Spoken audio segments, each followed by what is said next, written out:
Thank you for joining us on Daily News Podcast. It's time to explore the stories that are defining our times, from groundbreaking local events to pressing national issues.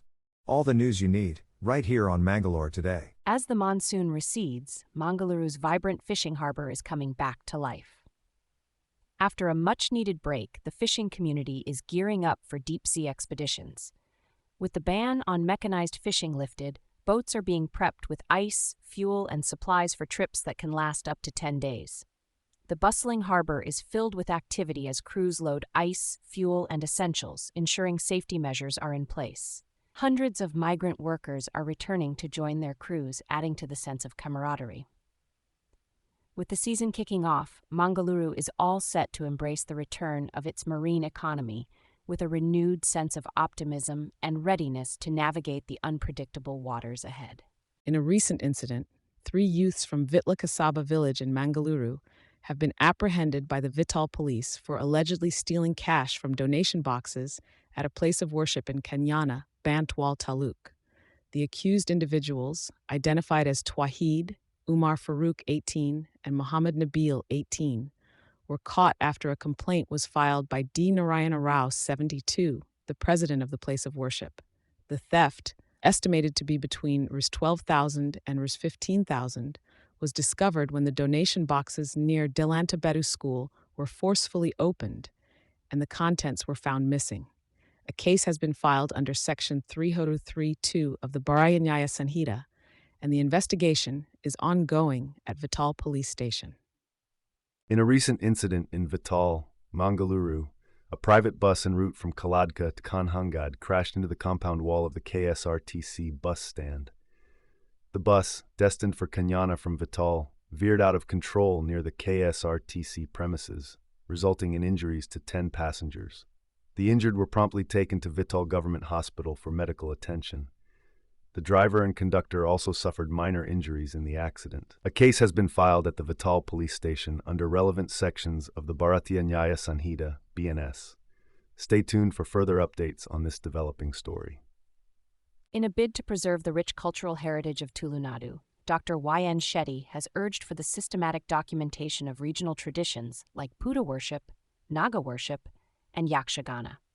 The folklorist emphasized the need for a dedicated documentation unit under the Tulu Academy to safeguard these traditions. This call was made at the release of the documentary Atita Bhutaradine, directed by Ramesh Manjeshwar, at Tulu Bhavana, Urwa Store. Dr. Shetty stressed the importance of preserving refined Tulu found in Padanas and other oral traditions. Subramanya Bhatt KJ highlighted the importance of Divardhan rituals during the Ati month in Peruvai. The event, organized by the Karnataka Tulu Sahitya Academy, saw discussions by various individuals, including retired headmaster Narayana Gatti Mali and director Ramesh Manjeshwar. Tulu Sahitya Academy President Taranath Gatti Kapikad reiterated the commitment to documenting and transmitting Tulu culture to future generations. Members of the Janavadi Mahila Sangatani in Mangaluru took to the streets to protest against the arrest of 2 Christian nuns in Chhattisgarh on alleged false charges. They demanded the immediate release of the nuns and the withdrawal of fabricated cases. Anita Frank highlighted the targeting of minorities and accused BJP-led governments of supporting such attacks. Ishwari Beltangadi criticized the Modi government for failing to protect women and condemned the arrest of nuns in Chhattisgarh.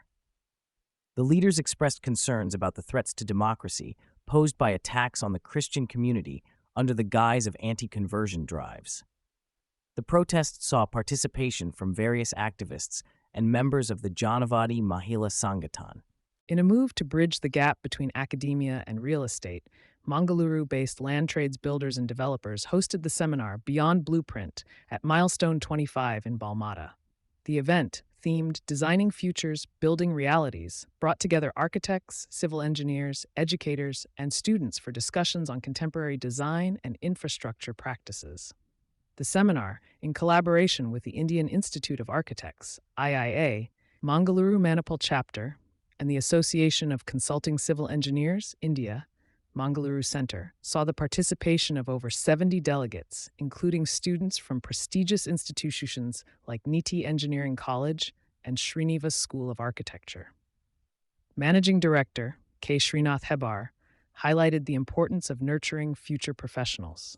The seminar featured industry experts delivering keynotes on various aspects of project lifecycle, structural importance, site execution, urban growth, and high-rise development.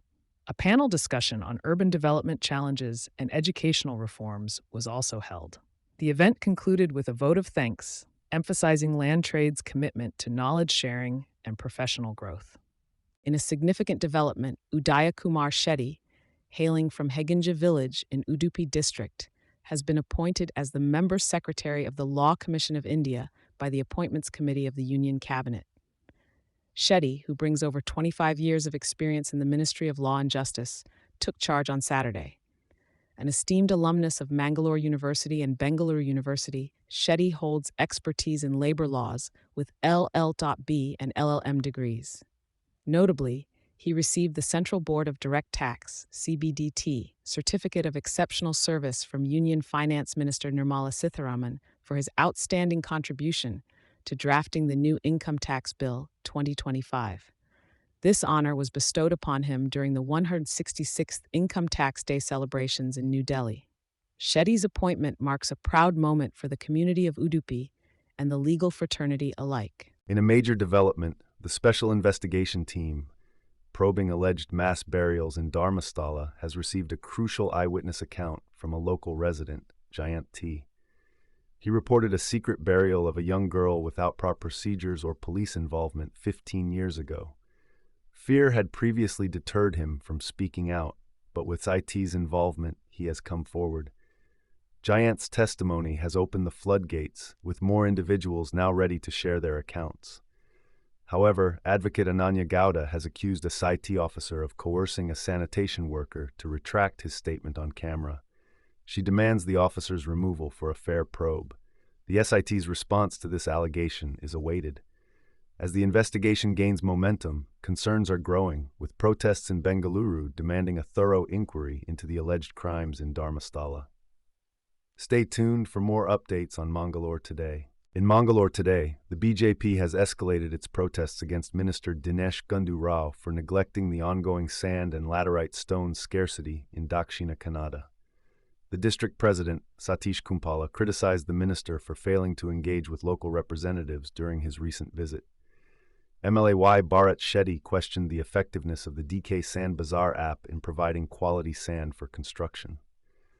BJP leaders, including MLC K. Pratapsima Nayak, highlighted the plight of unemployed construction workers due to the inadequate supply.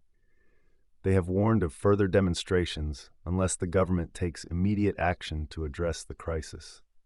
In Mangalore Today news, the Election Commission has summoned Tejashwi Yadav from the Rashtriya Janata Dal (RJD) to provide details of the voter ID card he displayed during a recent press conference. The commission stated that after investigation, it was revealed that Yadav's name is on the voter list with a different epic number than the one he mentioned in the conference.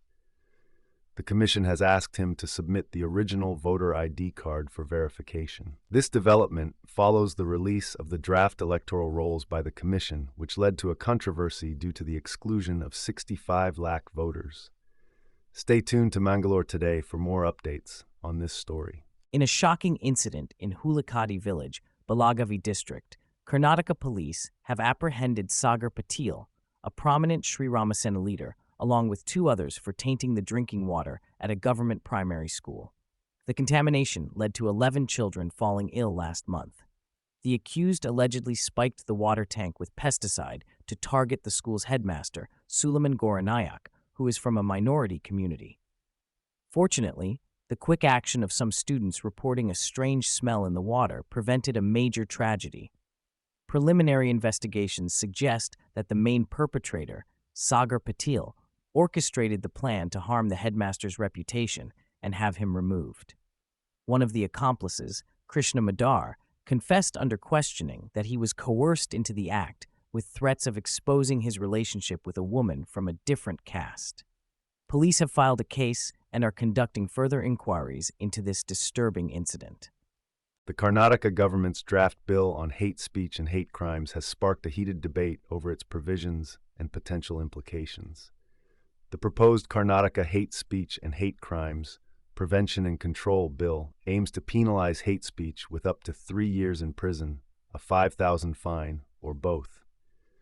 Critics argue that the bill's uniform punishment across offenses lacks discrimination between varying levels of severity. The broad definition of hate speech, encompassing incitement of hatred based on religion, caste, gender, language, disability, and profession, has drawn criticism for being vague and subject to interpretation. While some support the bill for enhancing legal safeguards and accountability, others caution about its potential misuse as a political tool to suppress dissent. The bill excludes artistic expression, academic inquiry, and fair reporting in the public interest, and clarifies that religious teachings are not considered hate speech unless they provoke harm. The bill, part of the Congress's pledge to combat hate, has stirred discussions on the balance between regulation and freedom of expression, emphasizing the need for thorough deliberations before its enactment. Mangalore today, the Enforcement Directorate has made an arrest in the 3,000 crore loan fraud case involving Anil Ambani's Reliance Group. Parthasarathi Biswal, the MD of Biswal TradeLink Pvt Ltd, was taken into custody under the PMLA for arranging fake bank guarantees worth 68.2 crore for Reliance Power.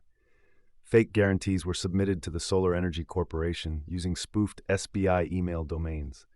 The company allegedly received 5.4 crore from Reliance Power for this fraud.